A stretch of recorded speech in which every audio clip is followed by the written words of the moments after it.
Hello, I am your proud superintendent, Dr. Leslie Torres Rodriguez. I am leading the crucial process of reimagining and restructuring our school district. I need you, all of you, to be significant partners in our process.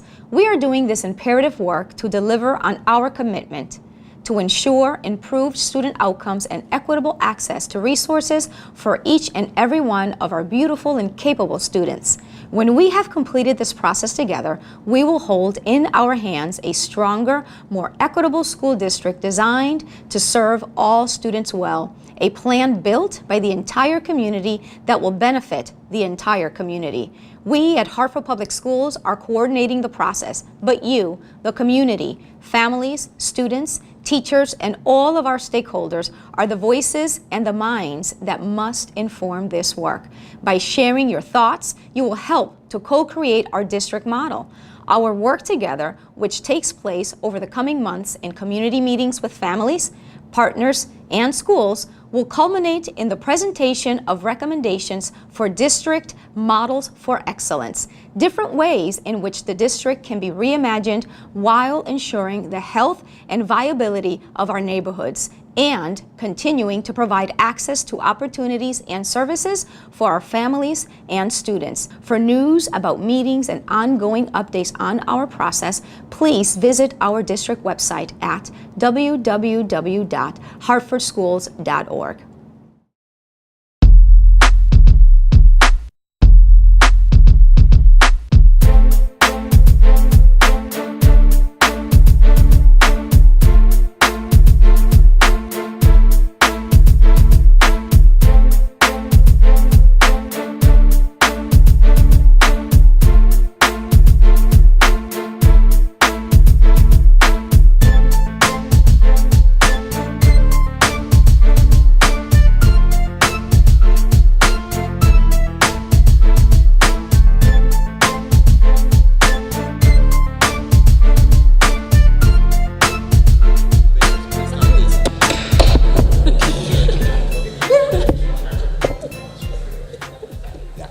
Forgive me. Okay, we're going to get started again on the workshop. We have a gentleman waiting patiently to do his presentation. And so I'm going to turn this over to the superintendent and keep my mouth closed from here on in. So I'm going to actually just open up by reviewing the objectives for today's workshop, and then I'll turn it over to our technical assistance provider, ERS. The objectives are to review a quick status update on the district planning process, the district model for excellence, provide input. I'm sorry. Okay, provide input on the emerging guiding principles for the comprehensive study, brainstorm hypotheses and questions about the current system conditions and practices in Hartford Public Schools, and also discuss how Sheff versus O'Neill and magnet schools influence the way that Hartford Public Schools promotes equitable access to great schools. Great. Thank you so much. And let me first start by expressing my gratitude on behalf of myself and my organization for being allowed to join you tonight and participate in this important process. My name is Joe Trawick-Smith. I work at a nonprofit called Education Resource Strategies, which I think a lot of you are familiar with at this point. Just a quick bit of context. I work primarily with urban school districts around the country, supporting the way that they use their people, time, and money, thinking about what they have today and how they can use that to better support student outcomes. So I am working, sort of leading the day-to-day in the partnership with Hartford, and so I'm speaking on behalf of ERS in its partnership with HPS. Thank you for stating the objectives. I think I'm going to move through the first piece a little bit quicker because I think we spent some time on it earlier. But I did want to just give you a little bit of a framing about where we are in this process. I think in the board, during the regular board meeting, there was a lot of talk about the community engagement. Where we are sort of fitting in here is taking a lot of that community input, kind of trying to synthesize it, understand what it means, what the key design essentials are that fit into models of excellence, and using that to frame an analysis of the current state, to understand through this comprehensive study what exactly is happening today in HPS and where is that relative to where we want to be. which is why the community input for this first phase is so important. It provides sort of a frame of reference for us in understanding what we're doing versus what we want to be doing. So I wanted to start, you all remember my colleague David Rosenberg was here a while back and facilitated you all in a visioning exercise, helping to sort of cull the things that you want to see for the future of HPS. And I wanted to start by restating that, just because I think there's a lot of interesting things in this one photograph that we took. But one that I want to really highlight here is sort of in the middle here, and it says, if I can read it correctly, that school is an asset and stabilizing force in every Hartford child's neighborhood, parentheses all. And as we were going through input from the board and from parents and hearing more, reading the notes from other sessions, I feel like that was the principle that really stood out to me as being really what this process is all about. There are a lot of programmatic dimensions, there are a lot of strategic dimensions to this work, but at the end of the day, what we want is a great school for every child, regardless of the neighborhood they attend. And so we will talk through other guiding principles and things that we want to look at through this process, but that is sort of our North Star for the comprehensive study and the way that we're approaching this work is that this is about making sure every child has a great school regardless of the neighborhood they attend.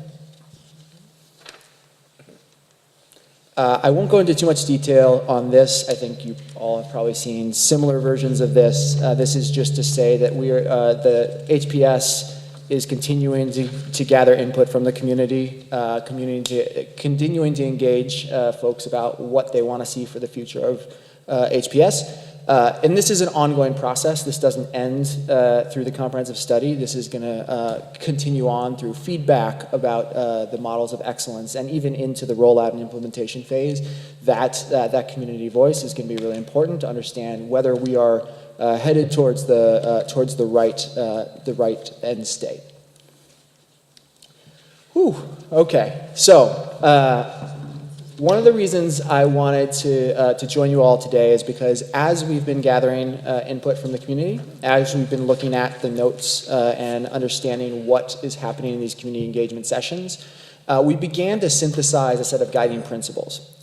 Just to be clear on what these guiding principles are, they are a preliminary set of rules that we're sort of following for ourselves as we conduct the comprehensive study. They give us a frame of reference to understand where we want to be, and it shows us the gap between where we want to be and where we are today. So I want to spend a little time just sort of talking through what these guiding principles are, and then I want to open it up to you all to get a sense of how this reflects the things that you've heard, how this reflects your own vision for the future of HPS, and any areas where you would expand and refine the things that we've laid out here. Again, this isn't like the final version of these guiding principles, nor will this be a full articulation of the vision for HPS. What this is a way for us to understand the analysis that we're conducting in order to inform models of excellence in the next phase of work. So one of the things that we've heard loud and clear across just about every domain of input that we've seen is that we want a focus on rigor in the classroom. That there needs to be instructional rigor. We need to see better outcomes. We need to see better achievement. We need to see excellent teaching and learning. So this first principle is here to acknowledge that at the end of the day, that needs to be in place. Everything else that we're talking about is in support of great teaching and learning, a great student experience. And so what we want to start with when we look at the comprehensive study and when we continue to think about changes that need to occur to enact our future state, we've begun to lay out certain design priorities that are both influenced by the community and also informed by best practice that we see in high-performing schools all over the country. And these things are things that we'll talk through in more detail as we get further into the process, but they're things that are in service of great teaching and learning that we want to see in every school. They are not wildly different across schools necessarily. They are things that in some way, shape, or form, they need to be in place in every school that operates. So we're calling that our great teaching and learning in every school.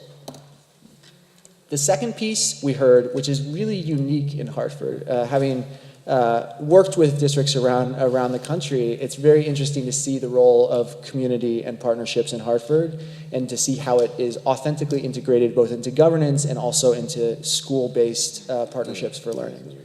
Yeah.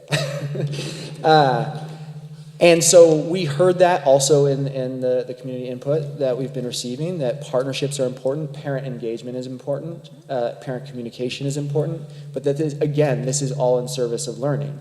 So we want to be focusing on these sort of school-based partnerships and parent engagement, and thinking about what that looks like in your typical HPS school.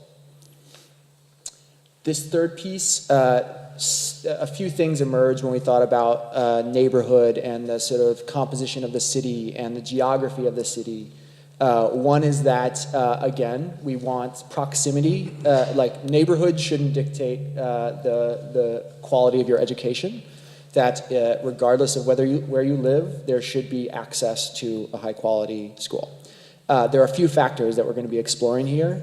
One is simply the location of schools and the distribution of program quality, which is not even today. And we're going to be looking at this more, but like understanding where program quality exists and what that means for kids that are really far away from schools that offer those high-quality programs. We also heard that transportation is really important and that safety of passage is really important, that we don't want to be having our kids walk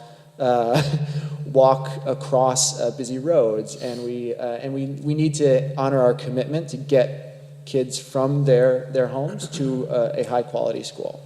So we've kind of distilled this into safe and equitable access to great schools and pathways. There's also this piece around wanting to make sure there's a continuum of programs and that each student can kind of follow the path that best supports them, both from kindergarten through 12th grade. The fourth piece here, dollars and cents are not the center of this process, but at the end of the day, we need to make sure that we are operating in a fiscally sustainable way.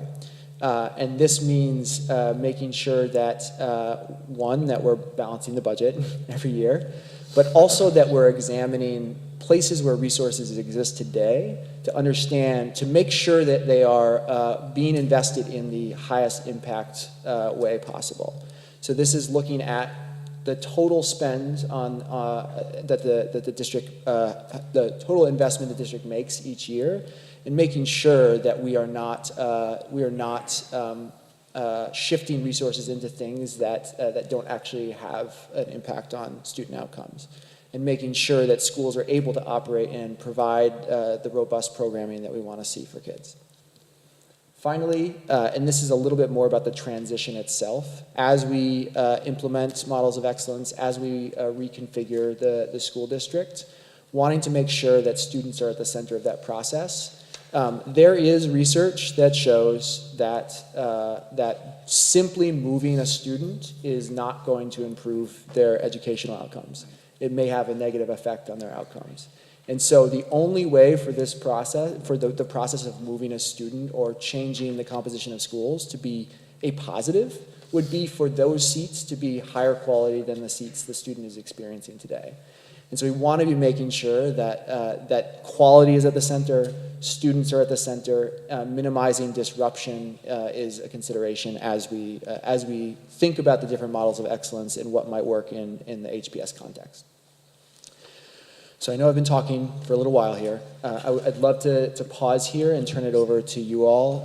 It's sort of starting here and thinking about, like, are there places where what I said doesn't quite capture the vision that you have or that you've heard from the community, or are there things that you feel like are missing from this set of guiding principles? Or if you have any clarifying questions, I'm also happy to answer those.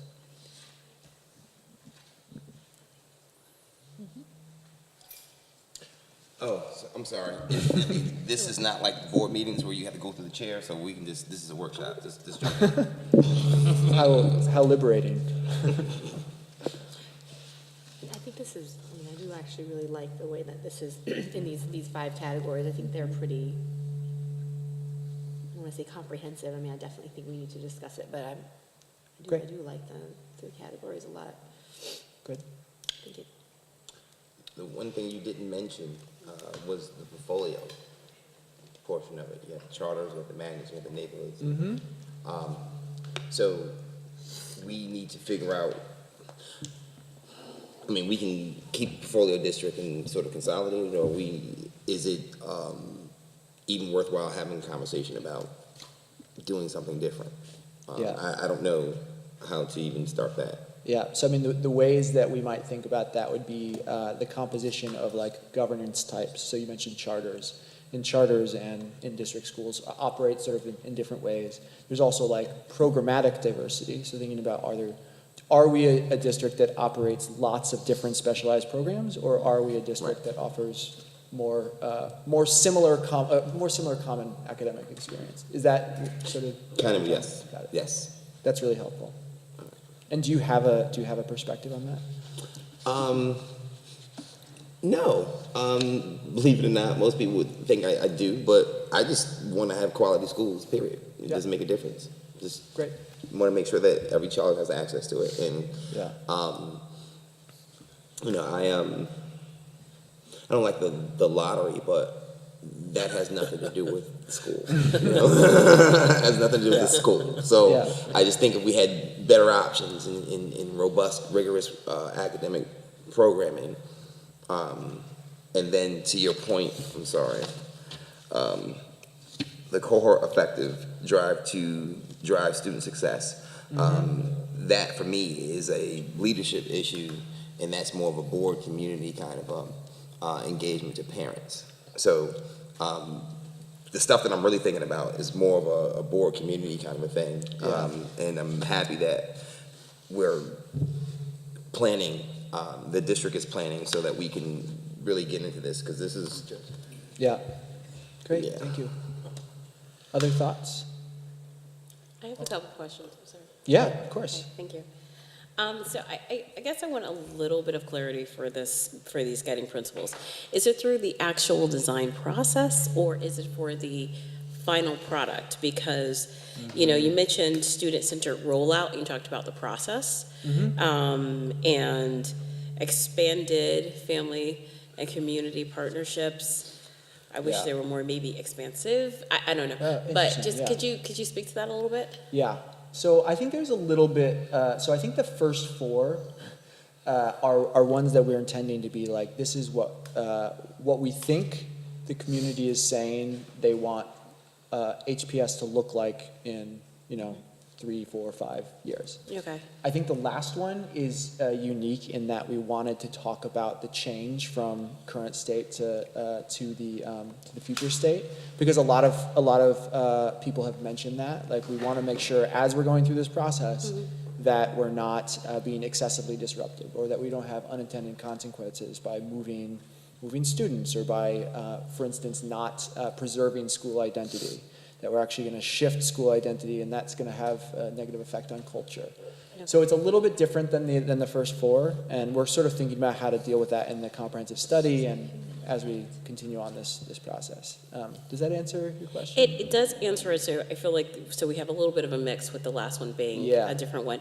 So I guess my question, and not for you to answer now, but just wondering, are these questions to be answered through your process? Going back to expanded family and community partnerships, Yeah. I feel like we're saying expanded, but expanded from what, right? So if, I'm not saying it is limited today, but let's say if it's limited, then it's Yeah. kind of like expanded doesn't have a long way to go, right? It just means Yeah, more yeah, than yeah. now. So I'd be a little more interested in what exactly, and maybe kind of unpacking that one a bit. Yeah. And then the other, just 2 quick comments, and then I'll leave the mic. No, you're fine. There's a comment here about pathways, and I greatly appreciate that. I strongly believe in pathways. I will love that to be detailed a little bit more, what exactly that means, because Totally, pathways yeah. means very different things to different people. Absolutely. And then the last one, going back to the student center rollout, there's been a lot of focus on holistic student approaches, the whole student, student-centered learning, all of that. So there was a part of me thought like, oh, maybe that is being wrapped up into that one. Yeah. So I just wonder, where is that stuff? I think that is actually in the first row. Okay. And it could, when we talk about teaching and learning, we are talking often about academic, but we are also talking about social, emotional, whole child. Okay. And thinking about what needs to be in place at a school in order to support the sort of whole student.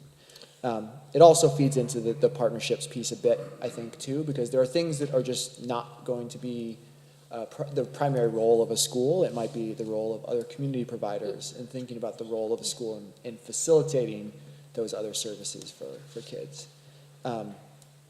On this expanded, the two that you mentioned, I'm with you. I feel like we're still in the process of figuring out a little bit, and I'd love to play the classic consultant role of asking you what you think good looks like there.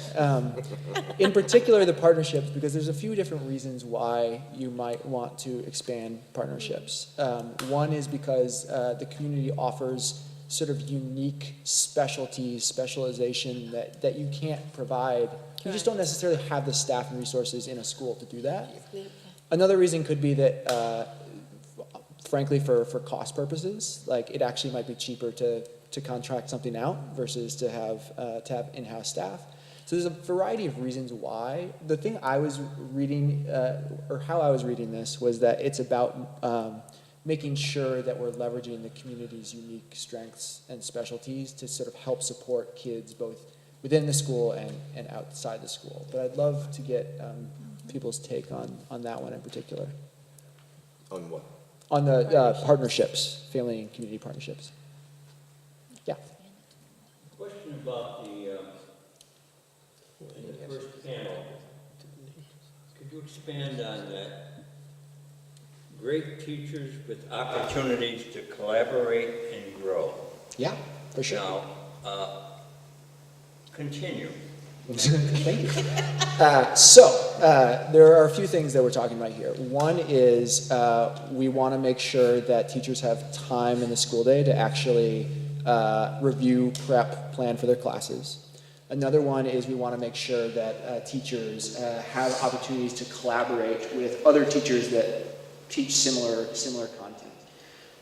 We also want to make sure that that collaboration is guided by someone who really knows what they're doing, sort of an instructional expert. Sometimes it's a teacher leader, sometimes it's a coach. And then we also want to make sure that that time is guided with data, that we're looking at student data, looking at formative assessments, and understanding how to adjust practice in the classroom to best serve student needs. And when I say we, I mean like that's sort of like organizationally how we think about growth, and that will be some of the frameworks and templates that we bring into the process. There are absolutely different visions about like what this might look like in practice, but that's sort of like where we're going with that. So,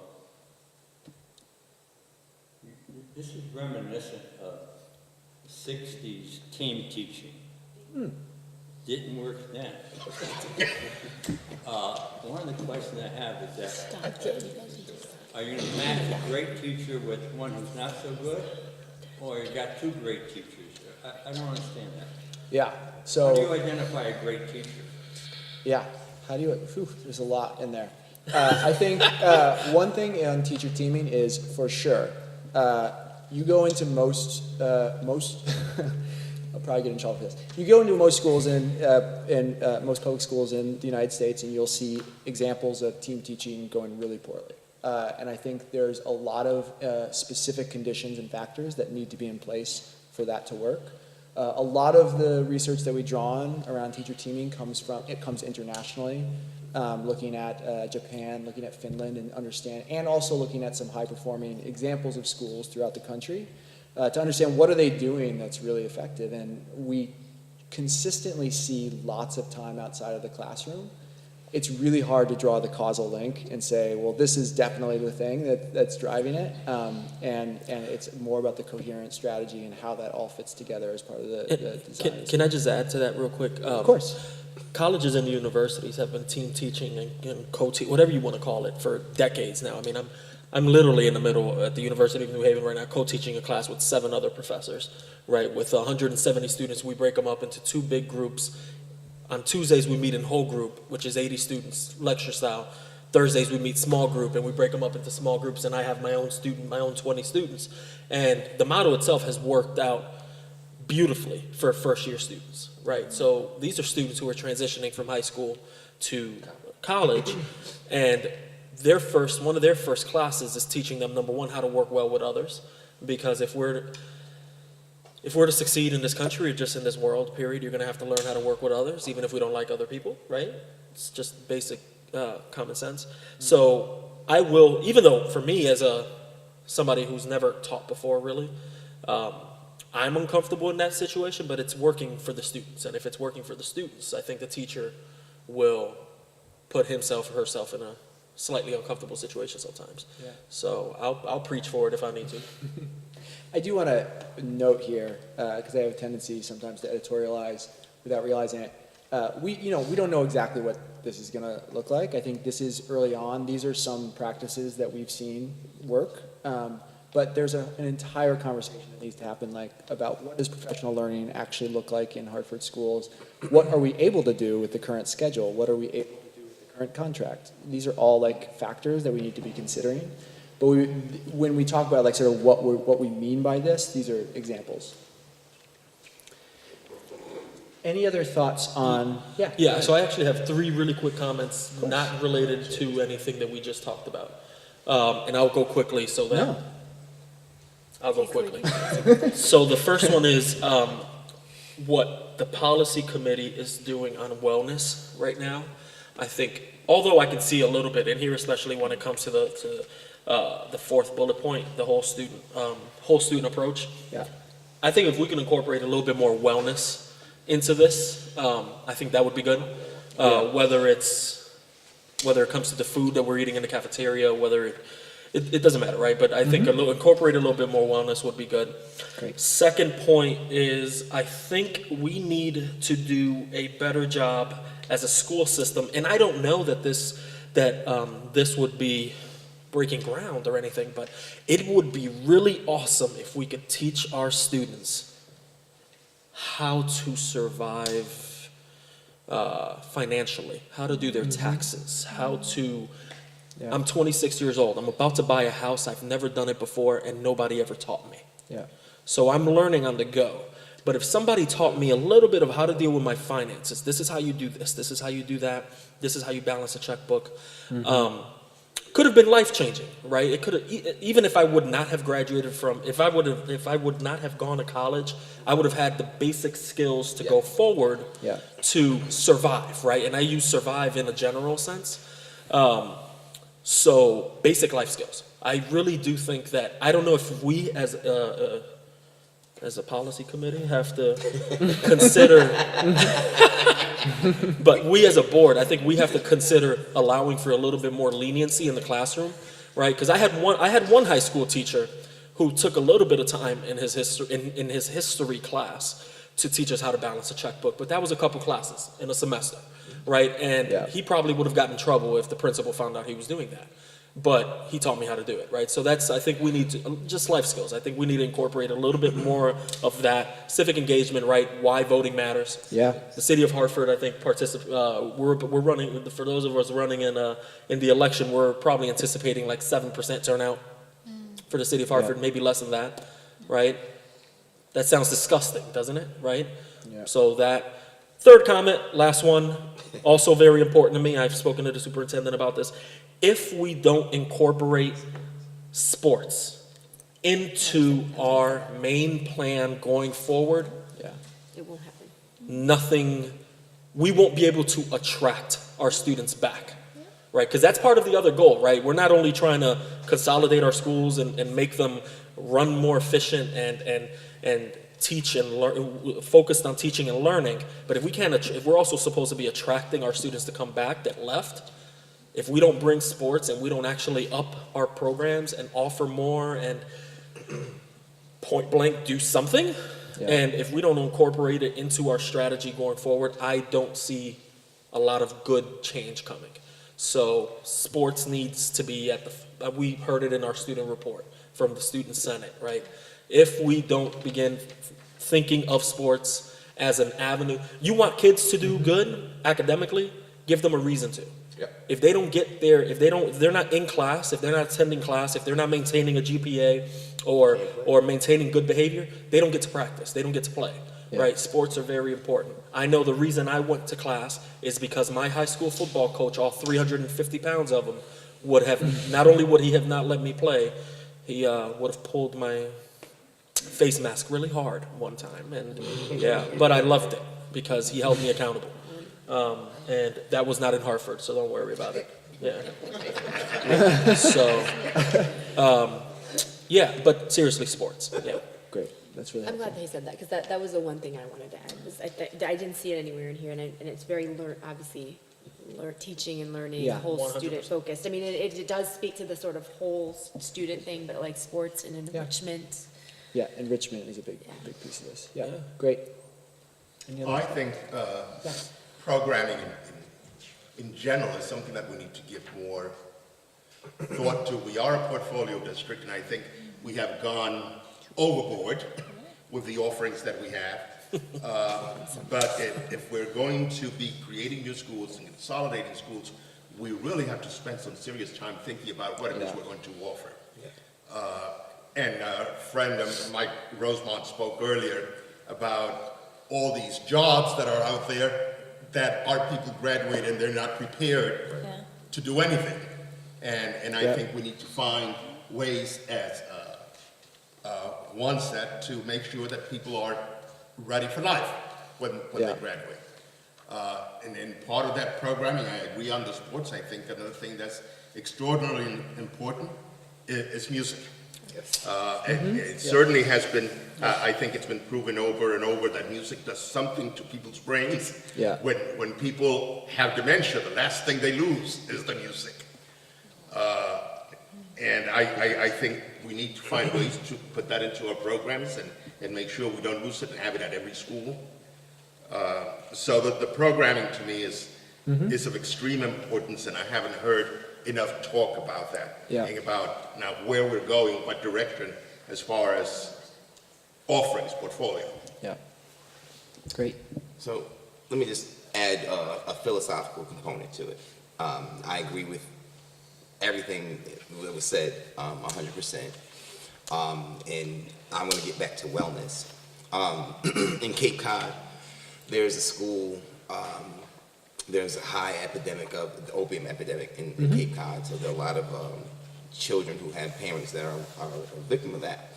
And so in the morning, they're greeted in the morning. They have maybe a half hour to reflect and think about why they're in school. And I would like to see that in our schools, and especially in our neighborhood schools, because again, these children suffer from the same thing. They're in crisis, and they're in risk. And a lot of our children, a lot of our adults don't even understand why they're sending our kids to school. You know? And I think philosophically, we need to build capacity in our community. And the only way we can do that is through the school, because that's what we have in common. We have assets. We have a radio station and a TV station. And so, to speak to Juan's point, there shouldn't be 7%. It should be more than that, because we have vehicles, we have tools to inspire people, to engage people, and to pull them in, but we're not using it. And so we need to leverage those assets as well. Because that's mass communication, that's the way of the future. And then, to Julio's point, programming is very important, but environment is important as well. And I know that we can't renovate as new every building, so we have nice atriums and things of that nature, but just clean environments conducive to education with educational supports, I think can go a long way. And I mean that from basic ABC to quantum physics. Yeah. Because you don't necessarily have to know and understand and perform the operation, but if you're inspired to think and look ahead and look up and look far in the future and figure out what you can do. And we all know that technology is the industry that is rapidly growing. We need to prepare our city for the future. So we used to be the insurance capital of the world, but we have no identity now. Yeah. And so what are we going to be in the future, and what are we going to inspire our children, and how are we going to define our city? So I just, Yeah. again, it begins and ends in the community. So just wanted to Thank add you. that. Any other, yeah, I have a couple things. So just thinking about the quote that you highlighted, one of the findings about schools as a stabilizing force in neighborhoods. I think that it is really critical what Juan was talking about in terms of like, you know, financial literacy, civic engagement, like, you know, you think about schools as teaching you like where you are in society, right? And like where you can go within society in the larger world, hopefully. So I really want to think about like culturally responsive curriculum, culturally Yeah. responsible curriculum, too, Yeah. right? And just really, when we think about great teaching and learning, thinking about quality of life outcomes and like how we can contribute to like improving our city. You know, like we as a city are in some dire, desperate times. Yeah. Some of the things that we're facing socially and economically currently. And I think that schools should be preparing students to be civically engaged and to improve the quality of their own lives through culturally responsive and responsible curriculum. And I also think that one thing that is missing for me, as a parent who recently brought our kids back to the district, is really looking at our families as our customers and like getting, like, you know, giving quality customer service, right? Yeah. So we had someone in public comment talk about the website, like making sure that our websites are really like high quality and reflective of like, you know, the quality of our schools. This also lends itself to fiscal sustainability because even if we can attract our families back to our district with programming, we're not going to be able to retain them within our district if we aren't treating them as though they are customers, right? Yeah. And giving them quality customer service and also setting high expectations for kids. People can tell when you don't value them. People can tell when you don't love them. People can tell when you don't think that they're going to do much with themselves, right? So like, I don't even know like how we would change that within culture and climate, but like it really is critical. Yeah. You know, I have 11-year-old twins who came home and told me, I don't think that my teachers expect a whole lot from me. And like, these are A students, right? Yeah. So like, that's hurtful Yeah. to hear that. And, you know, to think that we have communities of children who can feel, even if they can't express it, that not a lot is expected from them. Or Yeah. families who feel like they are not giving customer service, right? Quality customer service. They're not, you know, you call, the phone is not being answered, or, you know, they approach a teacher, the teacher is not like receptive. They're not treating the families as though their lives have value, or the students even, right? Yeah. No, that's really I helpful. don't know how you would like, I don't know, put that on. I mean, a bullet lot of the point, but- things, I'm gonna write that up. a lot of the things I feel like they're being discussed are not just like, what does our district look like in the next couple of years? It's like, how do we support our schools? Like, how do we continue to, you know, build the types of curriculums and expectations around what we want to see in classrooms? How do we support them in finding the best way to provide enrichment for their kids? Like, there is, I mean, some of this is just like, it'll be an ongoing process, not a set it and forget it thing. It's like, let's make sure these are priorities, but then let's build our, you know, capacity as a district to support those priorities. But we forgot technology, and we forgot we had to do all this with $10. Yeah, exactly. But that's where the fun starts. No, yeah. I just had one more thing, Yeah. and I don't know if it belongs here, or maybe it's in here, it's just not stated, was, because you mentioned something about K to 12, and I just wanted to make sure we had like Pre-K. pre-K on the Yes. radar as part of this, and sort of Yeah. like, Just a misstatement. And I don't know if you got it from everything we've said so far, but this is really good, right? Like, I like this, right? That's This isn't, it's not that this isn't bad, it's just, I could definitely see us take it a little bit further. Great. Yeah. Perfect. I have like one more thing too. I think Yeah. that like, I mean, you know, I think that maybe some of the things that we've mentioned might be like outside of the scope of your immediate work, Yeah. right? Admittedly so, right? But I also think that it's really important that Craig had raised like, you know, the portfolio district that we're in, right? Like looking at the system, like comprehensively and thinking about like where pieces fit together. I know that Tiffany had talked about like, you know, a school that could potentially be a feeder school for Kinsella, and maybe it's not necessarily a school that's managed by Hartford Public Schools. Yeah. You know, but just thinking about like how some of the pieces could fit together, like how we could be Yeah. like within the current landscape, even though we have different managers, we might even think about pathways like across Right. managers. Yeah. Like charters and magnets and, Yeah. yeah. And that's going to be, I mean, we will be looking at, for the comprehensive study, we'll be looking at current feeder patterns and understanding where, like how are students currently moving across schools, and thinking about what's deliberate and what would we actually, what might we want to change. Though of course it has to start with the program design, like what do we actually want it to look like, and then how do we change things to operationalize that. Okay. I'm going to move on to the next piece. Sorry to ask. You're like, No. sorry. No, I'm here. I'm happy to stay in this cold gymnasium as long as you'll have me. I'd say I'm people really through that. Yeah. I get it. Okay, so and I think we've done a little bit of this already, so I'll make this quick. Should I do a time check? Do people have to? Yeah. Are we at? It's only the cup thing. No. I'll keep going until someone tells me to stop. Okay. So one thing I want to do, just in thinking about those categories of guiding principles, is just get some reflections on things that we think just aren't, like either things that we want to like strengths that we want to build off of, like things that we think are going well now that we can like use and expand as part of this process, and also hypotheses you have about like the current challenges, barriers to address. Additionally, if there are specific questions you have, like you don't know what is going on with the current state, and there are specific questions that you want to surface that you think are really important to answer through the comprehensive study, would love to reflect on those too.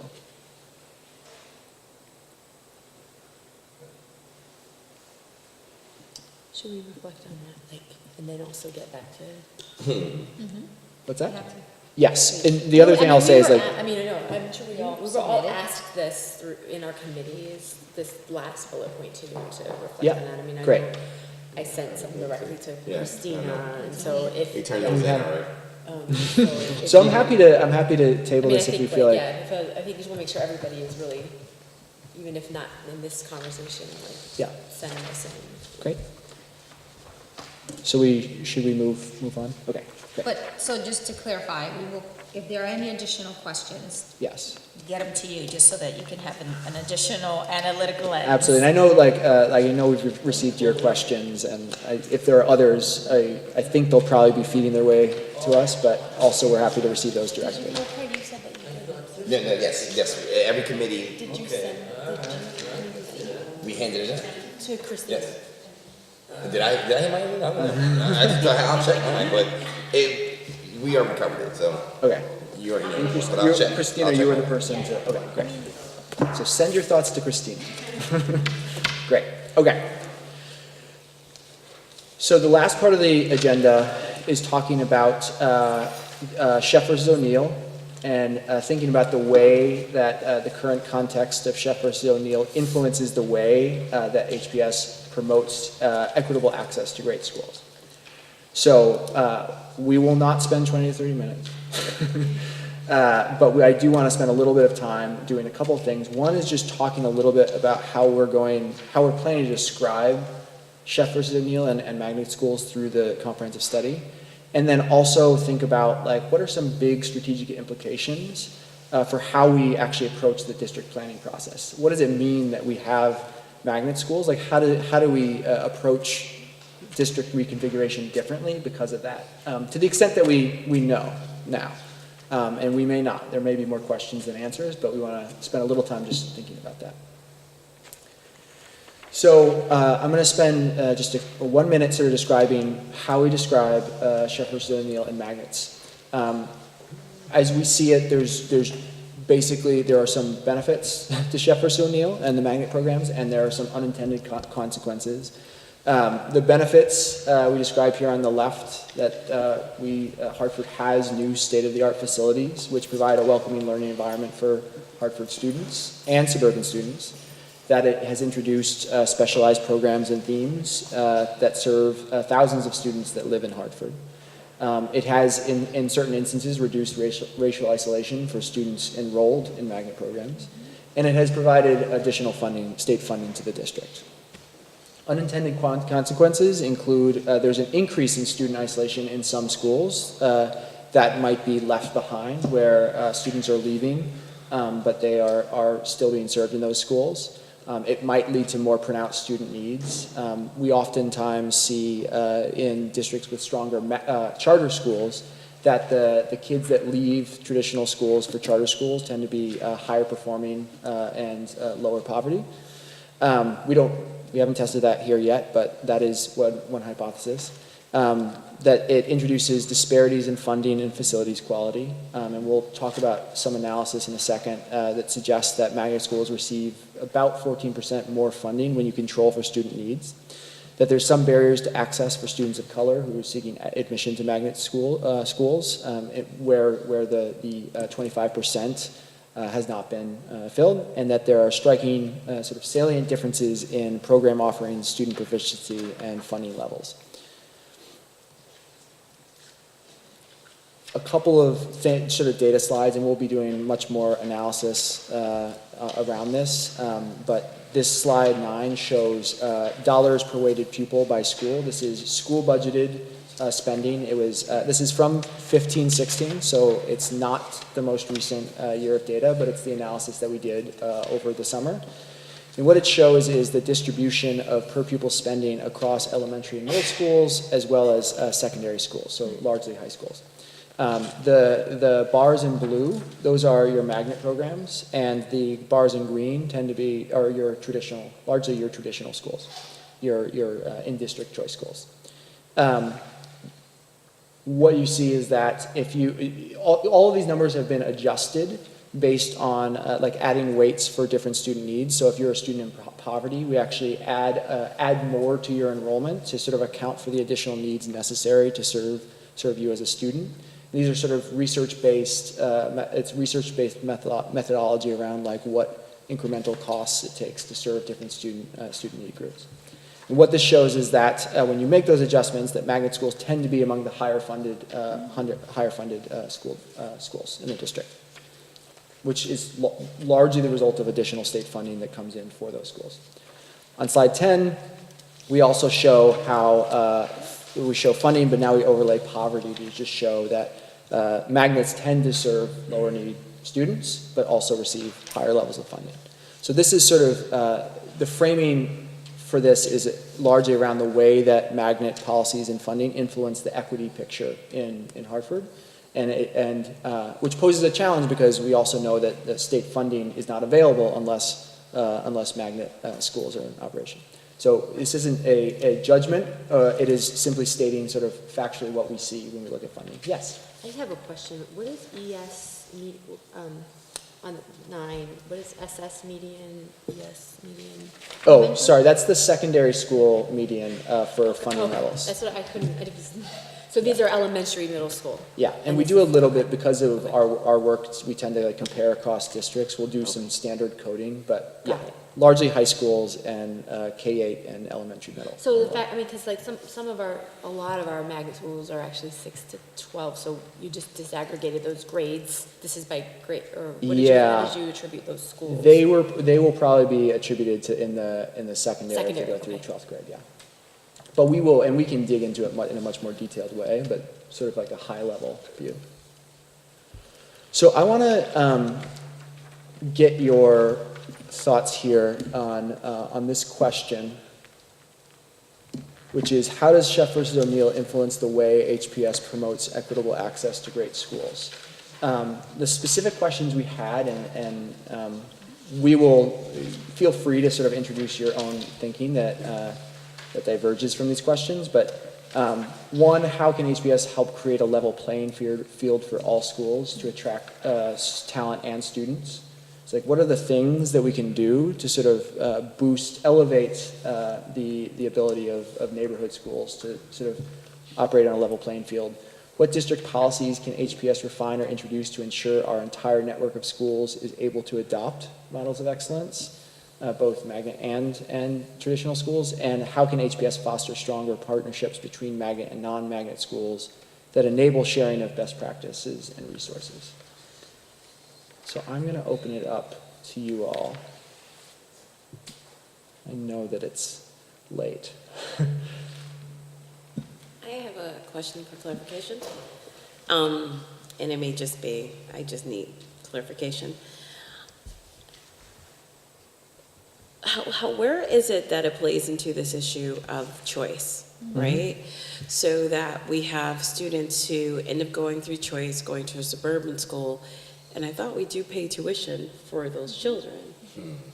So I guess my question is, I appreciate pulling out the magnet schools. I think this is a good exercise, but I also feel like there's another part to this story. Yeah. Especially as we're talking about community partnerships, et cetera, and it's missing for me here. Yeah. So.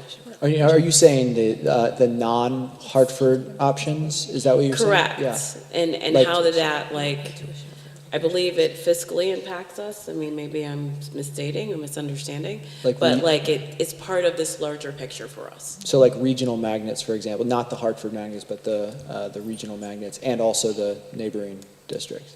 Correct. Yeah. Yep. I think the funding is, I think it's, somebody else might know this, the funding is different the tuition for open choice is different than for like regional magnets, I think, if I'm remembering. I don't know that we pay, I don't know if it's not, we pay as much, or if it's like our ECS, is it our ECS money Much less. that goes? But Kim, are you asking with relation to the money we pay for kids to be educated by other magnet operators and open choice districts? We're paying a lot of money, I thought, in tuition, and also we have an impact in terms of our SPED dollars as well. Yes. Yes. So I just feel like there's a missing piece here. I know we're looking at this holistically, but still, I'm just. Yeah. Well, I mean, like you posed the question by talking about school choice, which that would be charter schools aren't in here either, Yeah. but it's, there's like some of the. Yes, forgive me for the terminology. Yeah. No. I always say this is my mantra, right? Like, it's like this overarching school choice, encompasses actually like a lot of things, right? We have like our own district, and then there's multiple. I will say that, so within the funding piece specifically, we will be looking at Hartford-run schools that we have data for, but there was this bigger question about the different factors, even surrounding communities, and the influence that has on Hartford seats and choice, which we'll be talking about a bit more anecdotally than using like concrete data, just because there are limitations to the data that we actually have. Thank Yeah. you. Thank you. But if there are specific questions, like we really want to know, this about the regional choice, we're open to that. So we need to have the data to have the bigger picture. It sounds like, So, Yeah. So I do have something. So I think that, and I'm just giving my opinion, perspective, is that when it comes to our schools, because we've always had school spirit in Hartford. You hear about the Weaver, Hartford, Buckley thing all the time, right? But it seemed like we went further than that, right? With our principals having autonomy, and it created this culture of this school, this building, this set of grounds, they are mine. And I have to be protective of them. So when it kind of goes to how can we create a level playing field, you mentioned, earlier, we have these different facilities. And, it appears that it happens sometime, but I'm not seeing it consistent where we're leveraging the facilities across our system in a way that's usable by our students. So in other words, not that we have many pools, so that's not a good example, but there's certain schools that have great grounds, right? Yeah. And other schools that don't. Now, it does feel like, I don't know if it's informally, but some people have have built some partnerships, and I don't know how that's happening, but it doesn't Yeah. feel like systemically that's happening, and I always wonder if it's tied back to this, autonomy kind of issue. Yeah, no, that's a really interesting point. So why can't schools that are nearby share an athletic field or share like a library or just share resources generally? Right, and I have to do a special circumstance for that to happen. Right. Mention about a level playing field. Well, the idea that a magnet school in a neighborhood, by almost definition, is a dichotomy. And so that a number of students would say, well, I go to a neighborhood school because I could not get into a magnet school. And maybe if we moved to a point where the neighborhood schools and magnet schools were treated as on the same level, where someone could say, I went to the neighborhood school because I wanted to go to the Yeah. neighborhood Yeah. school or magnet school. Yeah. But when we keep this stratum such that, the magnet schools seem to have an aura that everyone casts on them. When you go to the neighborhood school, that's the neighborhood, Yeah. That's where I go, I live near it, but you don't go to a magnet school unless you're picked to go to a magnet school. Yeah. Yeah. So if you can, I don't know if I'm getting to the thing where if you can make it seem or you can project the feeling that all schools are viable and equal and act to everyone's access. Yeah. You live in Hartford, you go to a Hartford school, whether it's magnet or neighborhood. Yeah. But you're not excluded from one because you didn't pull the right number in the lottery. Yeah. Thank So you. that was, I'm saying, that's one of the things I think could be addressed Yeah. as we look through that. Magnet School has, as I said, almost like it was a very special school, when it's really not. Yeah. Great. Thank you. I was just thinking about one thing. I was in the mag school that was demagnetized recently, and they had equipment in this school Yeah. that, for example, if we wanted to make a horizontal banner, they literally had a printer in there that you could take the picture, upload it, and make the horizontal banner. Yeah. And for me, that's a waste of resources, because not only could the children be learning it there, but the district could use that equipment. Yeah. If the superintendent had a special something, hey, let's do X, Y, and Z, let's use the, so my point is, if the school can use that, I forgot which one of my colleagues made that, I think Kim made the point, then if the school's JMA, but that doesn't mean that Asian studies shouldn't be able to use that equipment. So how do we figure that out? Yeah.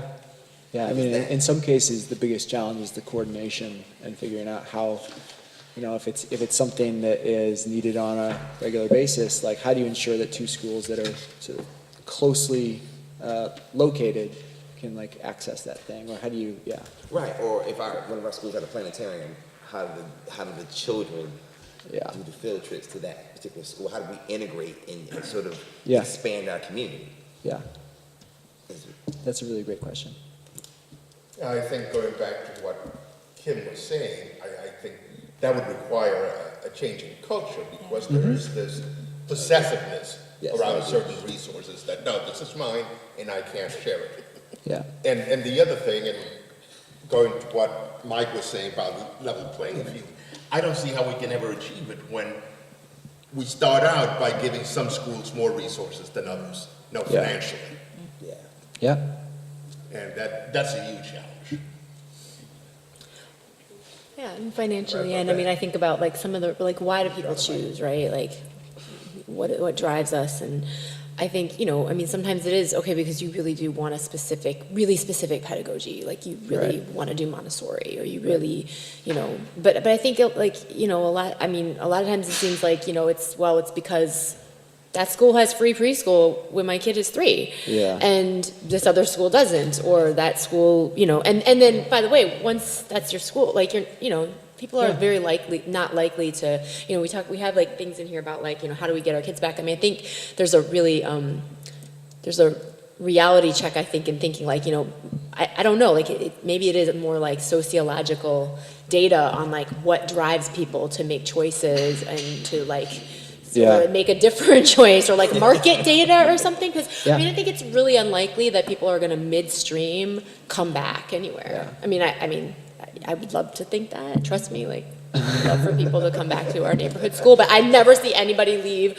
my kid's neighborhood school and come back. Like, never seen it. Yeah. So, I think, you know, I think it's like, it is really about like how we, you know, we live in a world of marketing, right? Where we sort of guide people's choices, and we give certain things like bells and whistles and things like that, you know, make things attractive, you know? And I think it's like, well, what makes one school attractive versus another? And then, like I said, sometimes it really is a pedagogy, but sometimes maybe it really is just that school actually does have more resources, and it's a higher quality school.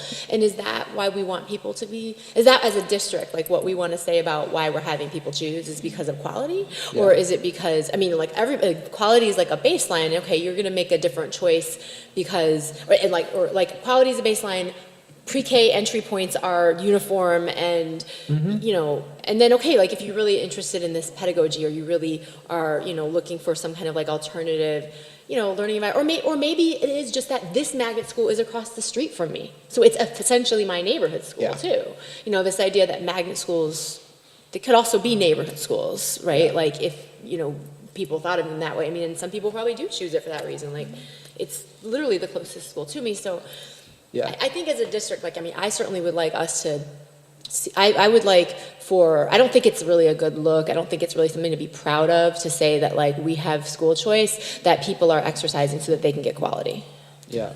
I think I want, like, people to feel like they don't have to choose for quality. That's right. Yes. Yeah.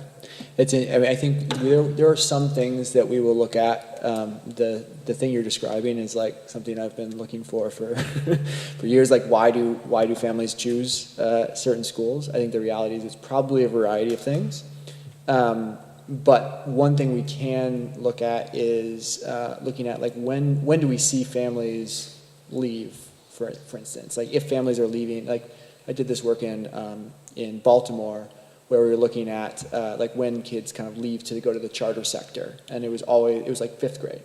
Fifth grade they come back, and then in ninth grade some of them actually came back in, partially because there was no charter high school. And so like what does that mean about the middle school experience and the importance of that, and is that something we want to invest in, and can we do that with K-8s, for example?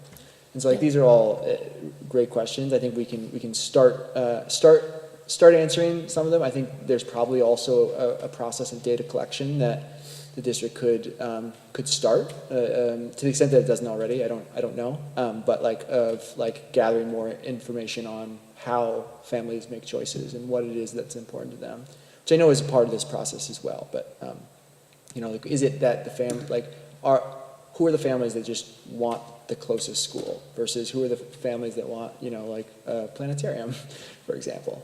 So I just have a quick note on that.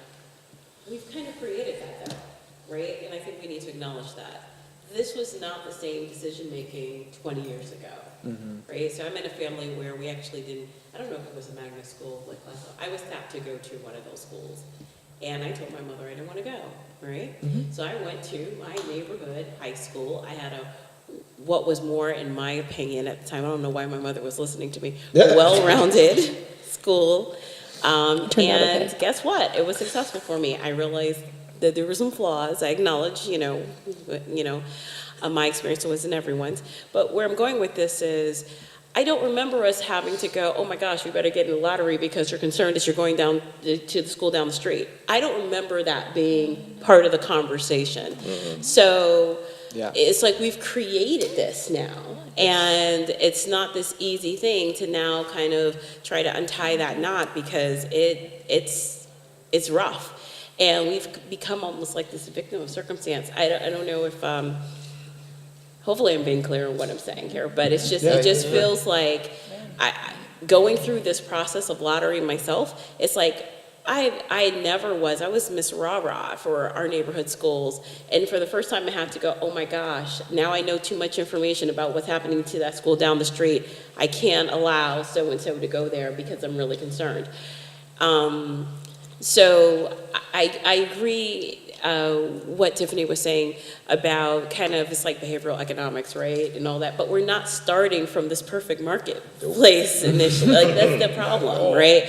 So we already have all these influences in there, and so we have to kind of acknowledge that and almost adjust the analysis or do something, or just acknowledge that in the analysis. So that's one of the things. Yeah. The other thing as I was thinking about my own experience, was the fact that, yeah, okay, so I went to this neighborhood school, but guess what? That's where all the sports were, right? That's where all the extracurricular activities were. That was Yeah. where you had all these other offerings. So the other school seems really studious, and and that's great. But this one was like, I could be, in FBLA, and I could do all these other things, which I was able to take advantage of. And we don't have that, like we talk of, I really loved the comment earlier about you shouldn't have to choose quality. I thought that was really great, the way it was summed up, because that's what we're doing now in the market. It's about choosing quality versus, this experience versus that experience. Right. Yeah, absolutely. I think as originally conceived, Choice was intended to offer a diversity of programs and to satisfy different interests, not to offer different caliber education to different kids. Great. And when you're not alone in this. There are many urban districts that face the same challenge. When you have great disparities in quality and you have choice, you end up with inequity. Like, that is sort of an unintended consequence. Well, we don't even know. No, we don't. We talk about why people make choices. Yeah. We don't have market data. We don't do marketing surveys. We don't do the kind of things that you would do if this was your own money that you were spending and trying to make money by doing this. We don't. We don't know why people we think we know why people make the choices they make. As far as I know, no one's ever done any kind of systematic market research that would explain why people make the choices that they make. I think all of us have some level of anecdotal knowledge or experience, right, or observational knowledge, which is probably valid at some level, but not at others. But we're starting to talk about, well, why do people make these choices? I don't think anyone knows that. Yeah. Well, I know why I did. Well, right. You know why you did. And you might know why 20 other people did, but there's thousands of people. And if we were actually if this was actually like business and we were investing in schools, before we opened schools, we would have a pretty good idea of who wanted to go there and why. And if enrollment was flagging at all, we'd know why it was flagging, right? And if we were trying to boost enrollment, we'd know what people were looking. We don't know any of those things. Yeah. We don't. And if we're going to talk about why people, right, in the aggregate, thousands of them are making decisions, many of whom don't even live in Hartford, right? Why they're making, we don't know the answer to that. And to make decisions about a school system that is built in large measure on that, without having that information, not that we haven't been doing that, not that Craig doesn't do that, not that Chef isn't all about that. But we can't sit here and say, well, we know, or this is why. The reasons why people pick schools are many, and we don't know. We probably identify most of them, but we don't know in what proportion, right? Why do people pick Classical Magnet? Why do people pick, better yet, why do people pick Capital Prep? I give you 20 reasons that are probably all true, but how many for each reason? Which are the dominant reasons? If you take things away, if you did something differently, if you added something to some other school, would they go to that school?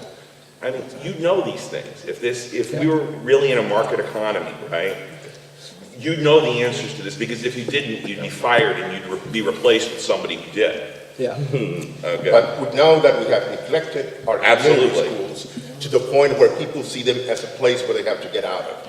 Because my son was at Burns, and for 6th grade he went into HMTCA. HMTCA has everything's brand new. They have great teachers.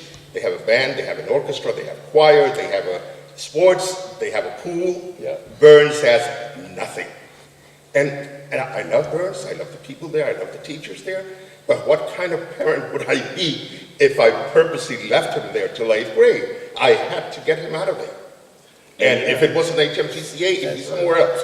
I had to get him out of there because that school was not worth my child going there. Yeah. And yet, if you look at the climate satisfaction surveys, the range of opinion about schools is not that wide, and it doesn't correlate to academic performance. It doesn't. If you look at the overall satisfaction measures, right?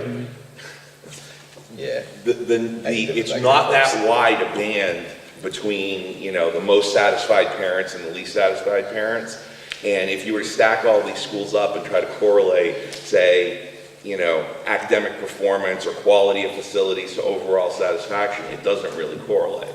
Yeah. So, and that might say a lot of things, and I wouldn't necessarily put too much on the climate satisfaction surveys because they're hardly, they're not scientific, but they are a data point, but would I spend hundreds of millions of dollars on, on that data point? Well, we do, right? Yeah. So, So I'm hearing that there's an information gap that it feels like we need to fill. Well, and that may well be the answer for that, right? But I don't know that. Yeah. Because no one has ever then gone out and done, say, a sub-survey. Well, you thought this school, which is in the Commissioners Network, is a great school for your kid. What do you like about it? Why did you give it a 5? Yeah. Right? Okay, and try to identify those things. Is it close to your house? Do you like the people? Is it, do you like the community? Is it that it just seems okay? We don't do that. No, as far as it's not for alone. I don't know that anybody really does that, but we don't. But now we act as if we're making choices about what people want. We don't really know we have some idea of what they want. We really don't know why a lot of times they want what they want, or how badly they want it, or what they would rather have in substitution for it. Mm-hmm. Because no one has ever really done the research around that. Mm-hmm. And again, I don't think we're alone. Yeah. But we are very heavily dependent on a market model, for how we distribute students to schools. Yeah. Yep. So. Thank you. I have a couple of things. You were so close with the gap. I know. I had to hovering inches. take it from you. It'll be so quick. This question, I really wish that I knew. I really wish I knew the answer to these questions. In full disclosure, I was a chef plaintiff. I'm a North End resident. That's really the focus area of the initial lawsuit. That's where we. I also am, and I'm a Weaver graduate. For me, what would be really helpful for this process is to really understand where the money goes, in relation to all of these programs, Yes. right? Yeah. The money is so complicated. What does it actually cost us, right? Yeah. To do this chef thing, right? Because we get a lot of money, right, from chef. Yeah. And we're relying on it 95% for this and that and future construction projects.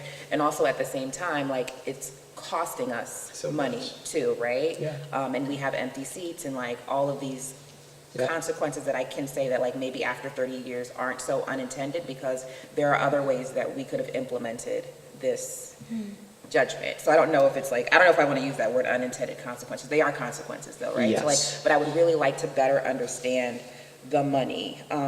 Yeah. And maybe even to be in a position right now to make recommendations, right? To within our region, to the attorneys for chef, through this process. Because people are all in a really vulnerable position right now, financially, around the region. I think that this is the best time to bring people to the table to collaborate around solutions and to work together. I think this is I saw something about opportunities. This is a major opportunity. Folks are broke, right? You're gonna have to work together. You're gonna have to share. That's just the reality of what's happening, right? And I also, in terms of how does this influence the way that Hartford Public Schools promotes equitable access to great schools, I really felt it when I was going to magnet school fairs, for middle school for my kids, from Hartford Public Schools, which is a different operator for these chef magnets, right? Mm-hmm. Yeah. I felt a major difference. I could really feel that there was less money attached to Brown, right? I felt that when I was going to the different fairs in a way that I didn't feel it at the school that I was at previously. So, like, I think that our families feel that, obviously, like, there's more money for white, like, here in Hartford in particular. Yeah. And there are major consequences for that. Yeah. Yeah. And I also want to think more about how, within the current landscape, we can not necessarily, like, think about, like, getting our kids back or, like, competing, but, like, working with everyone who is providing quality education for our kids, whether that be independent, charter, magnet, whoever's operating it, like Yo Mama and them, homeschool, Yeah. whatever, like, to think about, like, really, like, how can we collaborate with folks Yeah. who are working to educate our students within, I mean, because they're all our students, whether or not they Yeah. go to a Hartford public school, they live in the city, and, like, we all represent them regardless of, like, where they go. But I really want to understand the money, because I think that tells a more clear story. We will get into the money. Okay, good. I assure you. I'd like to see more about That's sort of our thing. That was Can I good, just make actually. I'm sorry to put like a lawyer hat on. I just wanted to, it's interesting because it's framed in terms of like Sheff versus O'Neill, and I just because we're saying these things, and I think like it's interesting because like Sheff versus O'Neill, like at least like my understanding of it was that it was a desegregation case. And it's like so interesting because we're like sitting here talking about school choice and all this other stuff, which is like, there is like a difference Yeah. between like, Sheff versus O'Neill and then like the a way it was- desegregation case yeah. and like all this stuff. But like in our context, it has become a lot about Yeah. school choice. Yeah. And I don't know what that means, but I mean, like, I think like if the case was a desegregation case, is the remedy of school choice really like tailored to actually accomplish desegregation? Has it? Yeah. I think like let's just be real. Like it hasn't accomplished desegregation. It's accomplished some integration. Yes. But I mean, like in terms of like when you look around and I don't feel like we're experiencing certainly like our neighborhood schools or whatever. Like they're not.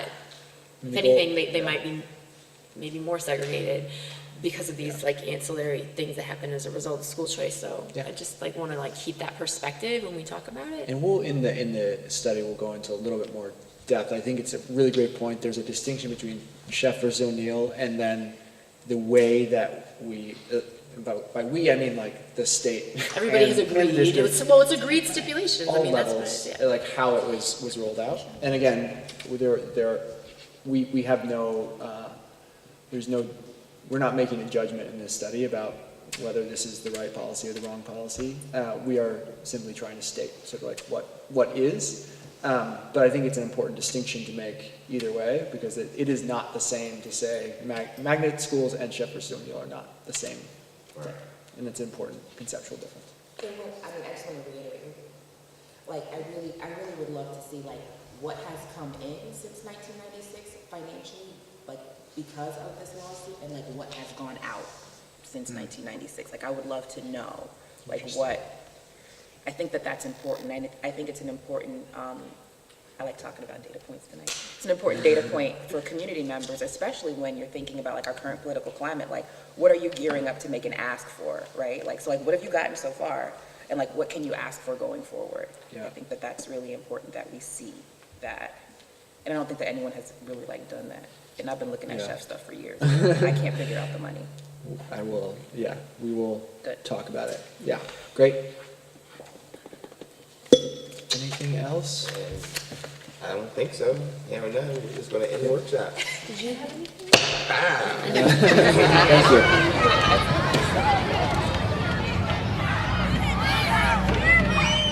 Saludos, estoy orgullosa de ser su superintendente, la doctora Leslie Torres Rodríguez. Estoy dirigiendo el proceso crucial de reimaginar y reestructurar nuestro distrito escolar. Necesito que ustedes, todos ustedes, tengan una participación significativa en nuestro proceso.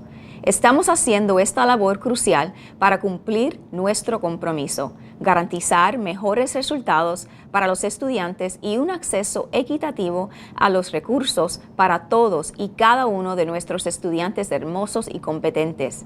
Cuando hayamos completado este proceso juntos, tendremos en nuestras manos un distrito escolar más fuerte y más equitativo, diseñado para servir bien a todos los estudiantes, y un plan construido por toda la comunidad para el beneficio de toda la comunidad.